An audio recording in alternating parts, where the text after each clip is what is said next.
A paz do Senhor, meus queridos amigos e irmãos, todos aqueles que estão nos acompanhando junto conosco no nosso canal, o canal Pão do Céu, um canal de bênção para a nossa vida e se torna mais bênção por causa da sua participação. Meus amados, chegamos em mais um comentário, em mais uma síntese, em mais um subsídio da nossa revista. E a nossa próxima lição é a lição de número 11 para o dia 10 de junho de 2018, que traz como o título O Discípulo de Jesus e o Serviço Cristão. Meus amados, o que é ser discípulo de Jesus? E qual o serviço que, como cristão, temos que realizar? Embora, amados, a lição vai chamar a atenção sobre honrar a Deus através do trabalho. Tópico 1, a visão do serviço é edificar a igreja. Tópico 2, e os princípios do serviço cristão. Tópico 3, é necessário uma compreensão sobre essas duas vertentes. O que é ser discípulo e qual o serviço do discípulo. Ser discípulo significa ser seguidor de um mestre. No nosso caso, Jesus. O lutador de artes marciais, ele faz discípulos. A famosa faz discípulos. O atleta também faz discípulos. Mas eu quero dizer, meus amados, que Jesus também faz os seus discípulos. E qual a diferença do discípulo de Jesus para os demais discípulos? É que os demais discípulos são seguidores de homens pecadores, e por copiar e seguir seus pecados, lá na frente sofrerão angústias e decepções. Já o discípulo de Jesus nunca passará por isso, porque o seu jugo é suave e o seu fardo é leve. Quem segue a Jesus só adquire santidade para a sua vida e, por fim, vida eterna. Com relação ao serviço cristão, ele é de dupla responsabilidade. Lembra? Você é cidadão dos céus, mas seus pés ainda estão na terra. E por que o homem precisa trabalhar? Porque Deus, ele é exemplo de trabalho. Isaías 64, versículo de número 4, diz assim a Bíblia: porque desde a antiguidade não se ouviu, nem com o ouvido se percebeu, nem com os olhos se viu um Deus, além de ti, que trabalhe para aquele que nele espera. O trabalho que você faz hoje, desde a eternidade, Deus já trabalhou para te recompensar. É só esperar. Lembrando que o trabalho, que o serviço mais nobre que o homem possa realizar na face da terra é quando o homem trabalha para Deus. Meus amados, o nosso texto áureo, ele diz o seguinte: porque eles mesmos anunciam de nós qual a entrada que tivemos para convosco, e como dos ídolos vos convertestes a Deus, para servir ao Deus vivo e verdadeiro. 1 Tessalonicenses, capítulo 1, versículo 9. Meus amados, nesse texto áureo, Paulo está dizendo em carta aos crentes da Tessalônica que o evangelho e a fé que eles receberam foi tão forte e tão gloriosa que os irmãos da Macedônia e da Acaia já dão bom testemunho do trabalho de todos eles. E como também eles foram libertos da idolatria para trabalhar para Deus.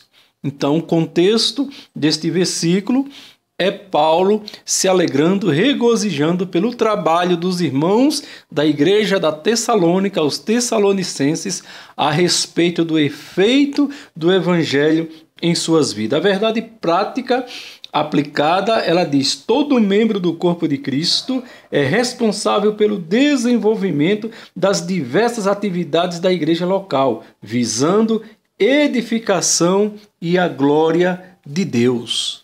Meus amados, não é possível ser membro da igreja negligenciando a responsabilidade do serviço cristão. E tudo que o cristão irá fazer, a visão é edificação da igreja, e a glória nunca será para o homem, mas para Deus. Esta lição nos traz 3 objetivos. O primeiro é ressaltar que devemos honrar a Deus por meio do trabalho. O segundo é refletir sobre a importância de cada membro do corpo de Cristo na edificação da igreja. E o terceiro é mostrar os princípios bíblicos do serviço cristão.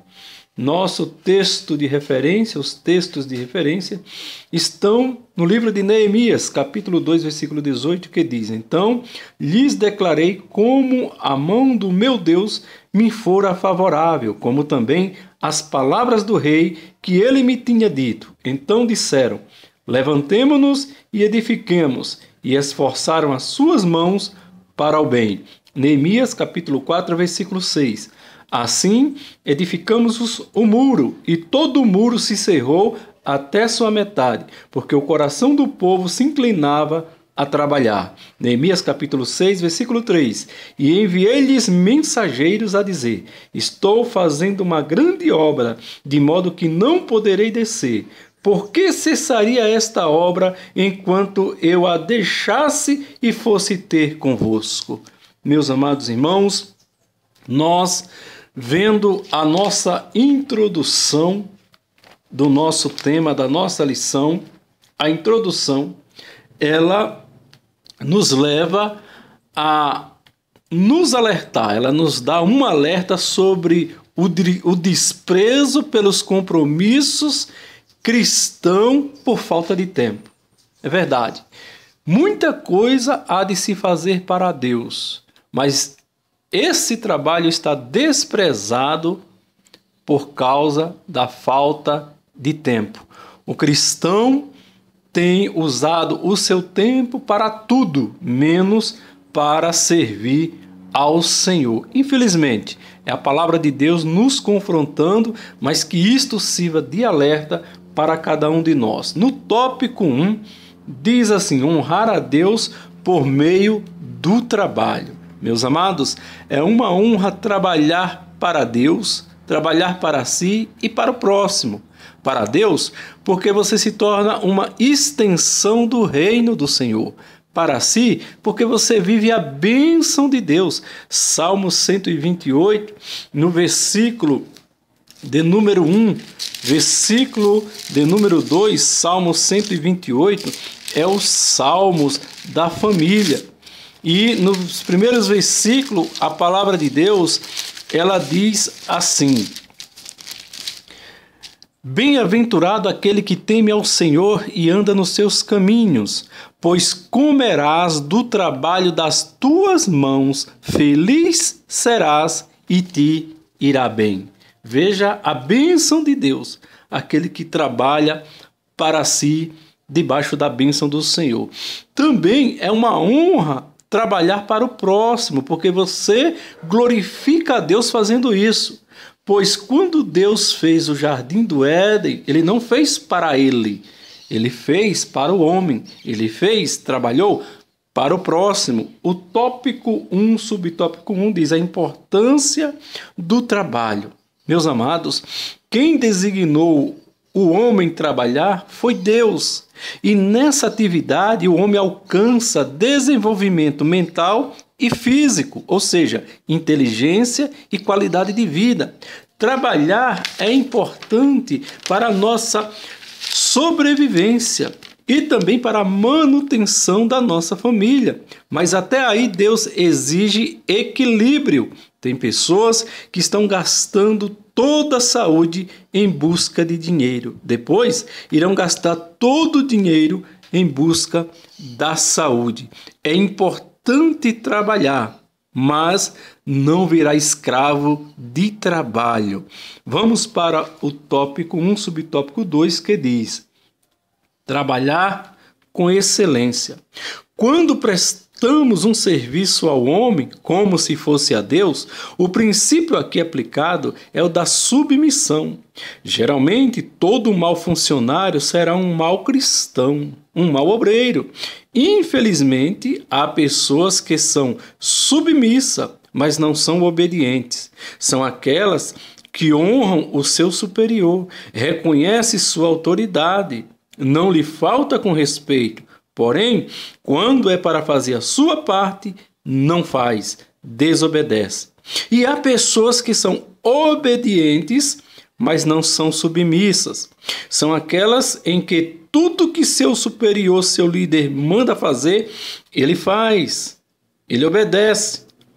Porém, quando faz do seu jeito, faz tudo, mas em tudo que faz, não honra o seu superior. Tem alguém assim na igreja? O princípio aqui é o mesmo, não só na área secular, como também na área ministerial. Meus amados, o tópico 1, o subtópico 3 diz: servindo a Deus. Meus amados irmãos, a diferença do trabalho, do serviço secular para o trabalho cristão é que no secular você está servindo aos homens. No cristão você está servindo a Deus, porém, você sempre sirva ao homem como estivesse servindo para com Deus, mas nunca sirva a Deus como estivesse servindo para homens. É verdade. Vamos para o tópico 2 da nossa lição, que diz: serviço visando a edificação da igreja. Meus irmãos, qual a intenção do serviço cristão? Qual a intenção que você faz a obra do Senhor? Qual a intenção em que eu faço a obra do Senhor? A quem estamos edificando? A nós mesmos ou a igreja? Irmãos, evangelho não é profissão, evangelho é sacerdócio. Quando Jesus diz em Mateus 6,33, mas buscai primeiro o reino de Deus e a sua justiça, e as demais coisas lhe serão acrescentadas, ele não quis dizer que o cristão viesse abandonar a sua profissão secular para viver do evangelho, onde Deus seria obrigado a acrescentar tudo que esse cristão precisasse. Jesus não estava dizendo isso. Deus é Pai, mas não é patrão. No céu não tem dinheiro. Embora tenha algumas chamadas específicas, onde ele, quando chama assim, também ele cuida, ele se responsabiliza. Deus não é irresponsável. Qual foi a mansão, qual foi o carro de luxo que Deus deu a Elias, a Jeremias, a João Batista e a Paulo? Qual a herança em dinheiro deixada por esses homens? Quando Jesus diz: buscai primeiro o reino de Deus, ele está dizendo que a sua primazia é viver como uma cópia de Jesus na terra, porque a palavra cristão, ela significa pequeno Cristo. Como seres humanos, nós somos a cópia de Jesus. Ou seja, a sua vida, a minha vida, é um testemunho de Cristo na terra. Quando diz que as demais coisas serão acrescentadas, significa quem vive assim, buscando em primazia o reino de Deus, será cuidado por Deus. Na vida secular, Deus honrará este homem entre os homens. Veja, Paulo tinha chamada de Deus. E que chamada ele tinha? Paulo também tinha profissão. Enquanto ele pregava, ensinava e abria igrejas, ele também trabalhava. E qual era a profissão de Paulo? Abra sua Bíblia em Atos dos Apóstolos, capítulo 18, versículo de 1 a 3. Você vai encontrar ali Paulo trabalhando e a sua profissão. Jesus também tinha profissão. E qual era a profissão de Jesus? Jesus era um profissional de mão cheia. Abra sua Bíblia em Marcos capítulo 6, versículo de 1 a 3, e você vai encontrar as pessoas reconhecendo Jesus como um profissional naquilo que ele fazia. Amados, pasmem, é uma vergonha para Deus. É uma vergonha para o Pai, para o Filho, para o Espírito Santo.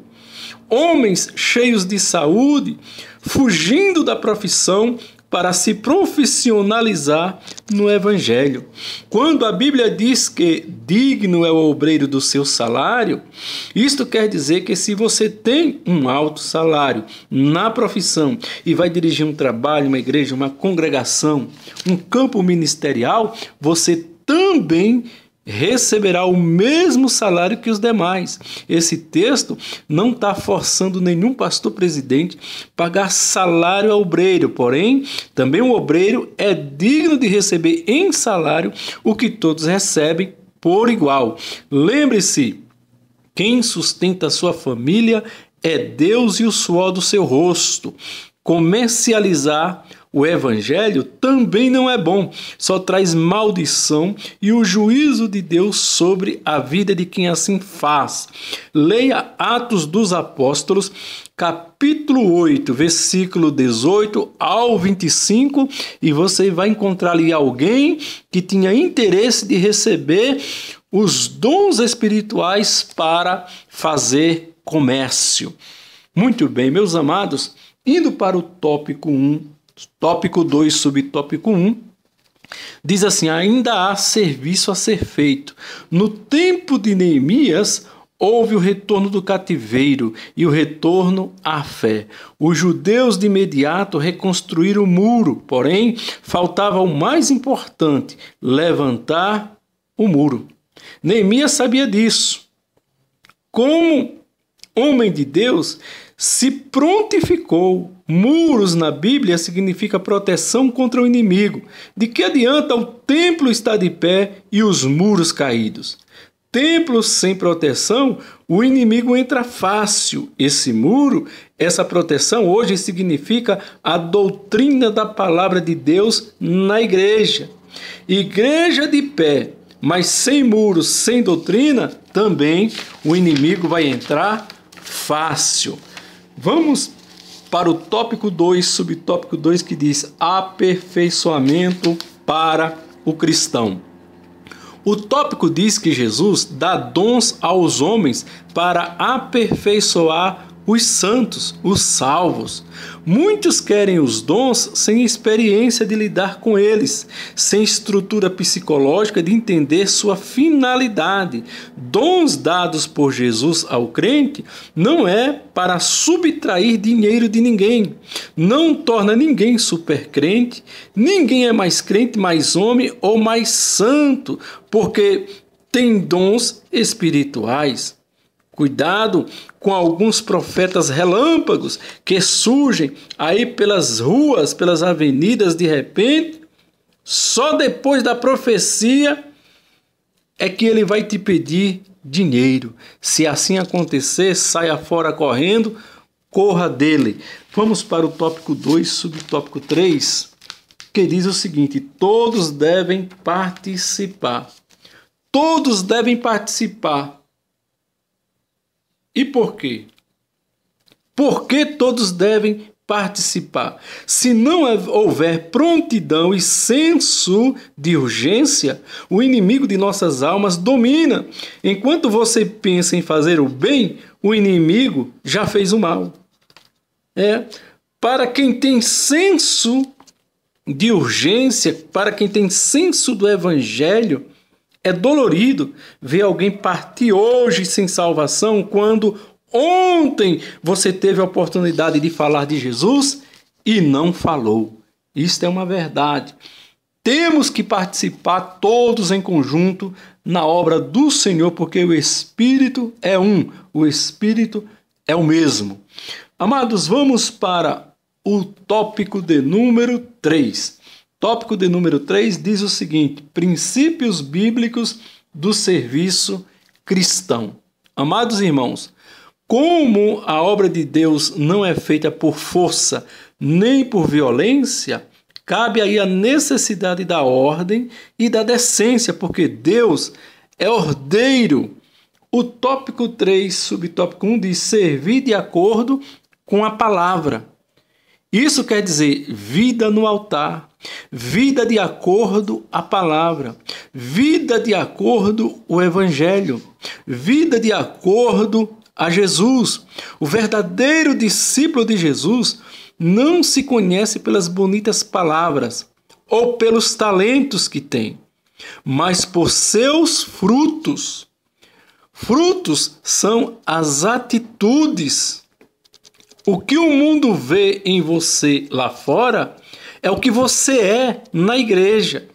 Quem serve a Deus, mas está em desacordo com a palavra, com a vontade de Deus, Jesus chama de sepulcro caiado, bonito por fora, mas podre por dentro. Você não é obrigado a servir para ser salvo, mas você serve porque você já é salvo. Bendito seja Deus. Vamos para o tópico 3, subtópico 2, que diz o seguinte: exemplo dos Tessalonicenses. E qual foi? Qual foi o exemplo dado pela igreja da Tessalônica? Primeiro, conversão a Deus para servir ao próprio Deus, para servir ao Deus que se converteram. Não se converte a Deus para servir o mundo. Não existe conversão verdadeira para Deus, sendo que ainda servirá ao mundo. Muitos estão na igreja, mas com o coração desejando as coisas do mundo, querendo receber a glória que o mundo dá. É verdade. Alguns se promovem financeiramente na igreja, depois cospe no prato que comeu. Quando tomado pelas vaidades, se corrompe e a igreja reprova. Aí se revolta contra o povo de Deus e começa a escarnecer e escandalizar. Tem muitos assim. A verdadeira igreja, ela não critica, ela não acusa e ela não julga. A verdadeira igreja, ela reprova a conduta desses que seguem assim. Na igreja, mostrando talentos. Na igreja, buscando glória, mas o coração desejando aquilo que o mundo oferece. Amados, indo agora para o tópico 3, subtópico 3, que diz o seguinte: aproveitando as oportunidades. É verdade, meus amados, nada pode parar a igreja do Senhor, porém, muitos têm sido vencidos por não aproveitar as oportunidades. A oportunidade não é para você, é para a igreja, através de você. Você é a oportunidade viva de Deus na terra para a igreja de Deus. Quando Jesus diz que os filhos das trevas são mais prudentes que os filhos da luz, é porque, por exemplo, quando termina uma festa de carnaval, no dia seguinte, eles já se reúnem para trabalhar em prol do carnaval do ano seguinte. E nós, como cristãos, como estão nossas reuniões? O que são pautadas nela? Jesus, ele diz o seguinte, em Lucas, capítulo de número 10, versículo de número 2. Grande é, em verdade, a seara, mas os obreiros são poucos. Rogai, pois, ao Senhor da seara que envie obreiros para a sua seara. Meus amados irmãos, guarde esta palavra no seu coração. Nós temos um Deus que quer nos usar. Nós temos um Deus que quer nos transformar em instrumento nas suas mãos. Glorioso é trabalhar para o Senhor. Na verdade, o único serviço outorgado por Jesus na vida dos seus discípulos é pregar o Evangelho. E através da pregação do Evangelho, manifesta-se os dons espirituais, edifica a vida da igreja. Mas pregar o Evangelho tem que entender que Evangelho é esse. Veja, o Evangelho é boas novas de salvação. O Evangelho é aquela mensagem que vai te assegurar, que vai assegurar o cristão nos momentos mais difíceis da sua vida. Evangelho verdadeiro não é isenção de dificuldade, nem fartura de dinheiro para ninguém.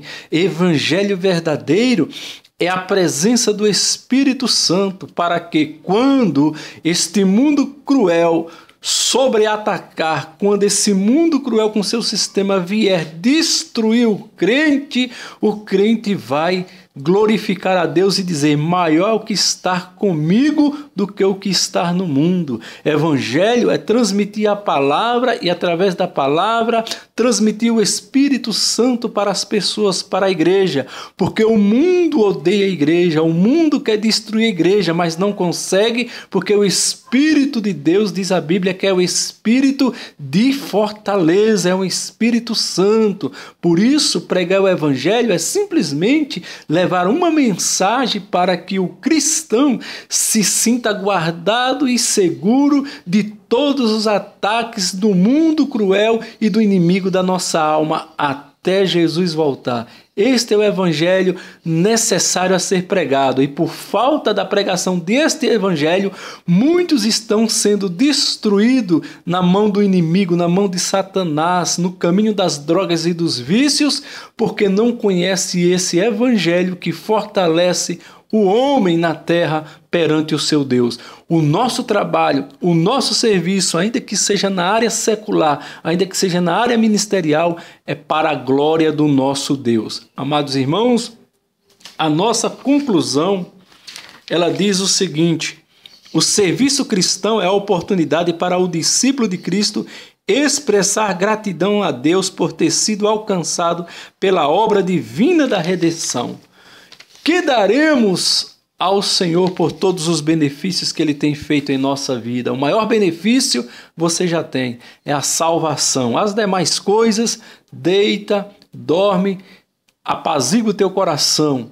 O choro pode durar uma noite, mas a alegria, Jesus chega pela manhã. As demais coisas, Deus é poderoso para acrescentar de acordo com a tua necessidade. Sendo assim, encerramos mais um comentário desta lição, uma lição gloriosa, e que Deus abençoe a sua vida, meu irmão, como professor, a você como aluno, a você como irmão em Cristo, e o Espírito Santo venha falar melhor em cada coração. Que Deus abençoe a todos, fiquem na paz do Senhor, que todas as bênçãos do céu, todas as bênçãos de Deus alcance a sua vida, a sua família, o seu ministério, hoje e sempre, neste mundo maravilhoso do nosso Deus. A paz do Senhor.